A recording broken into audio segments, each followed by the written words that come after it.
people who believe that the programs of the right and the left make them diametrical opposites, inherent enemies that goes on forever. There are others who seem to feel that there's some possibility for communication between the right and the left, people like us and the militia movements and so on.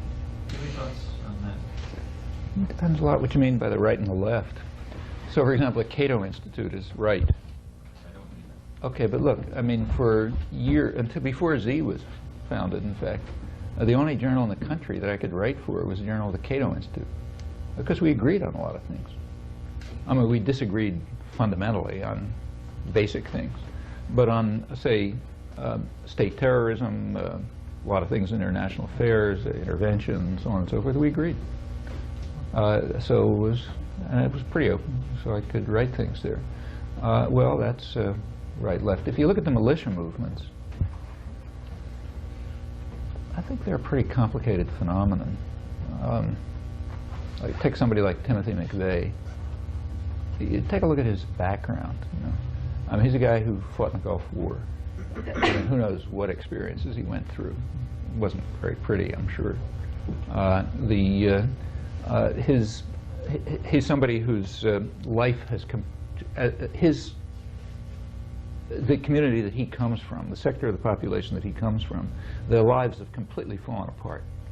I mean, in the last 20 years, their incomes have declined sharply.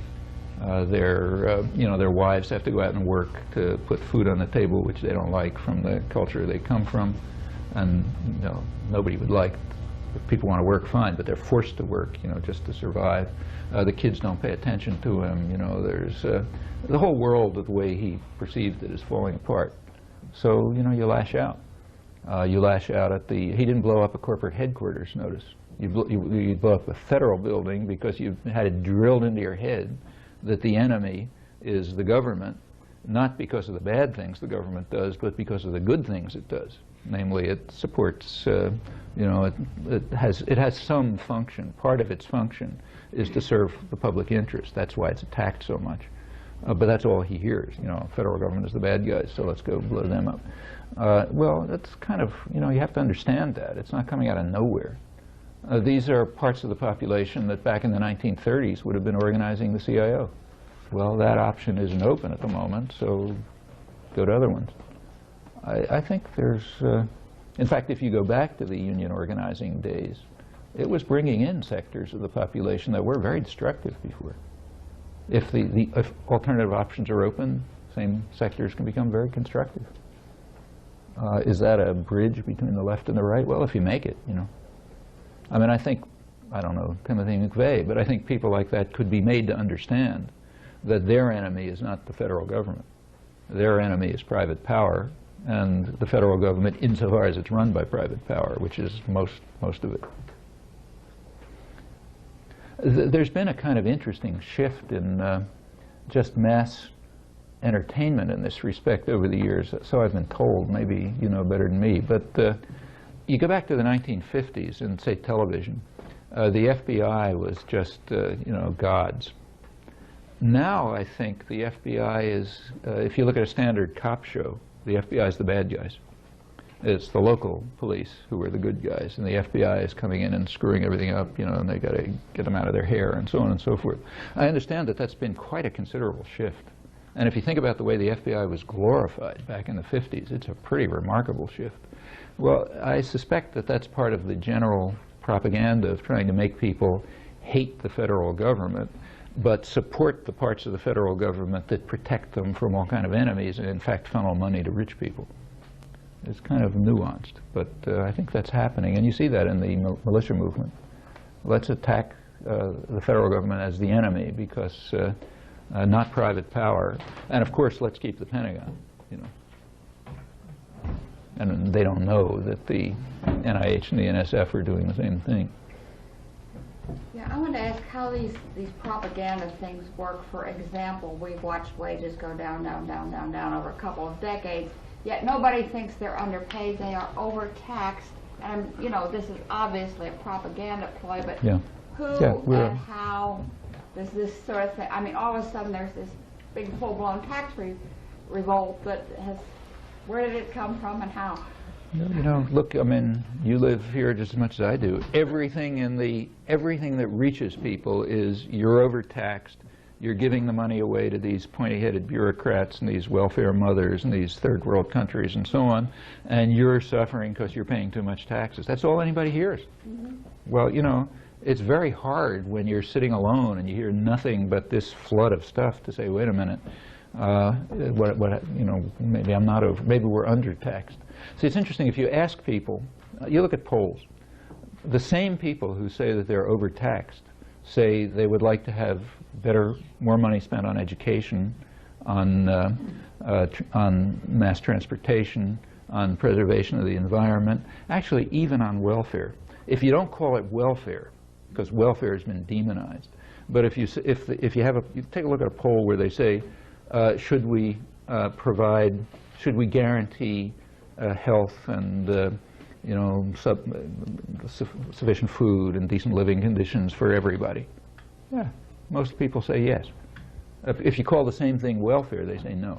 You know? If you ask people to estimate how much of the federal budget goes to welfare, they give estimates which are kind of, you know, like off the map, way beyond anything that it is, like a third of the federal budget or something. That's a standard estimate. If you ask people how much money should go, they give estimates that are higher than the amount that does go. Same with foreign aid.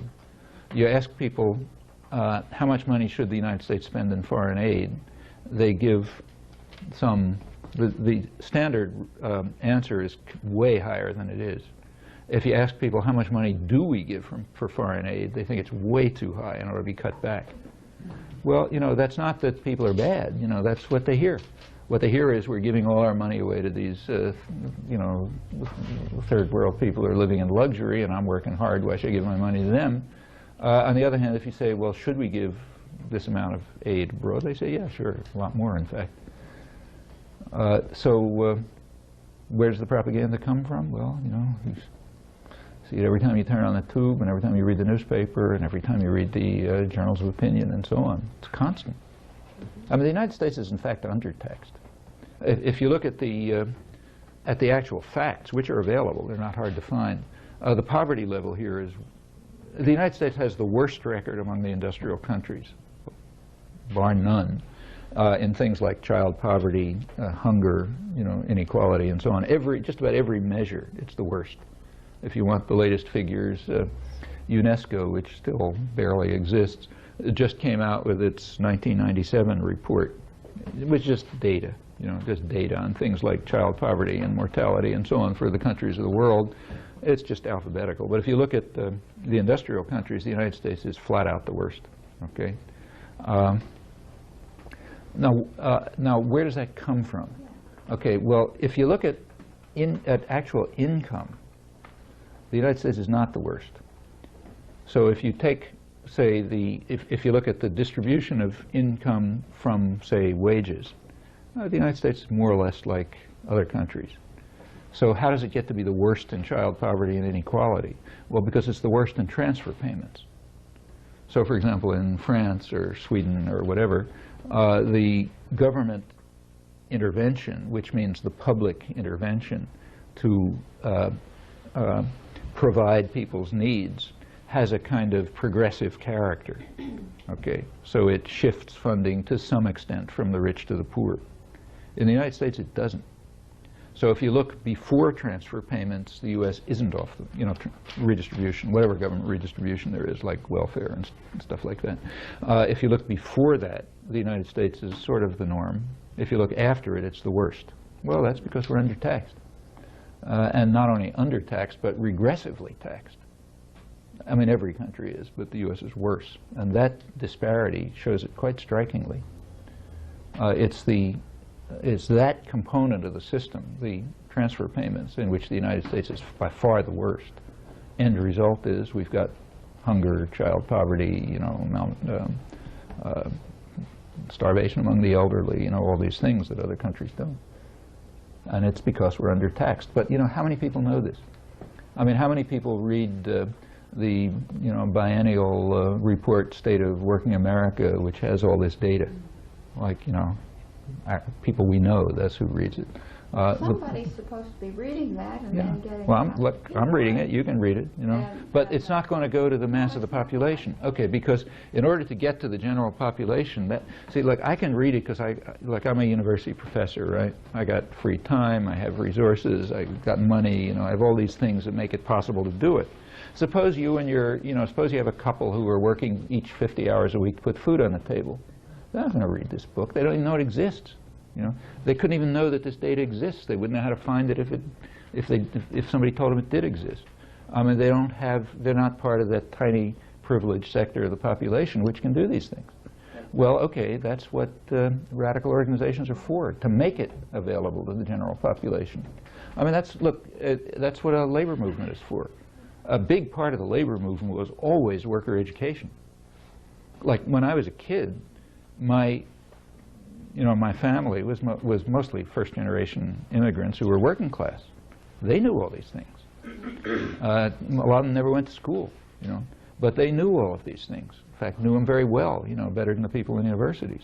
Yeah, they were part of a lively, organized labor movement and political movement. Actually, the political movement was often the Communist Party back in those days.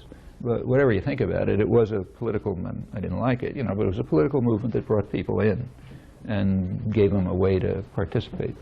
Well, okay, the labor movement, the political movements, and so on, they can make these things available.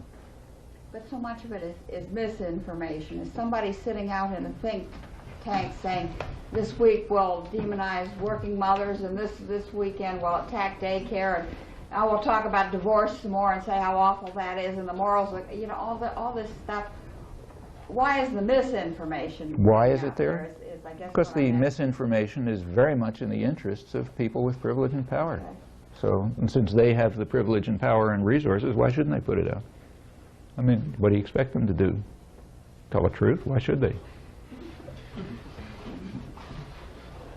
First of all, objectivity is dead and truth is dead, and that's the objective truth. Right. Do you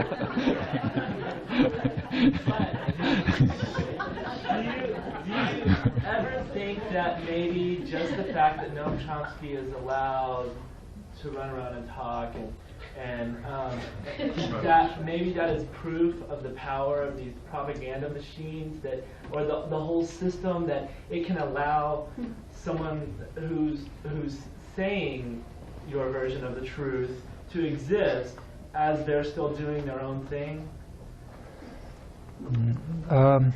Well, what would be the alternative? We'll be winning when you're shot. Yeah, I don't understand exactly what. I mean, like, who would see? Remember, this is more or less. I mean, it's not a capitalist society. A capitalist society couldn't survive for 3 minutes. But if you look at the spectrum of world societies, this is toward the capitalist end. Okay. Now, in a real capitalist society, everything is a commodity. You know, everything's available. You get as much as you can buy. Okay. And that's also true of freedom. And if you think about the United States, it's very free. I mean, the amount of freedom is very large compared with other societies. And you get as much as you can buy. Well, I can buy a lot. Okay. Furthermore, other people from my same class background would not want the state to have the power to act against me. So if the state were to act against me, I would get supported by rich, powerful people because they don't want the state to have the power to act against people like them, namely me. Okay? Well, for ugly reasons, you get a lot of freedom. And actually, this covers quite a large part of the society. On the other hand, if you're a black organizer in the ghetto, you can get murdered because nobody cares whether the state has the power to go after them, you know. And they don't have the resources to buy a lot of freedom. I mean, it's a very unequal class society, and I suspect all of us, certainly me, benefit from that in the sense that we can buy a lot of privilege. That's why we're here, you know. How many people have the opportunity to spend some time in a place like this? You know, you got to be part of a fairly privileged sector even to be part of it. Okay, and this is a rich country, super rich country by world standards, so a fair number of people are in this position.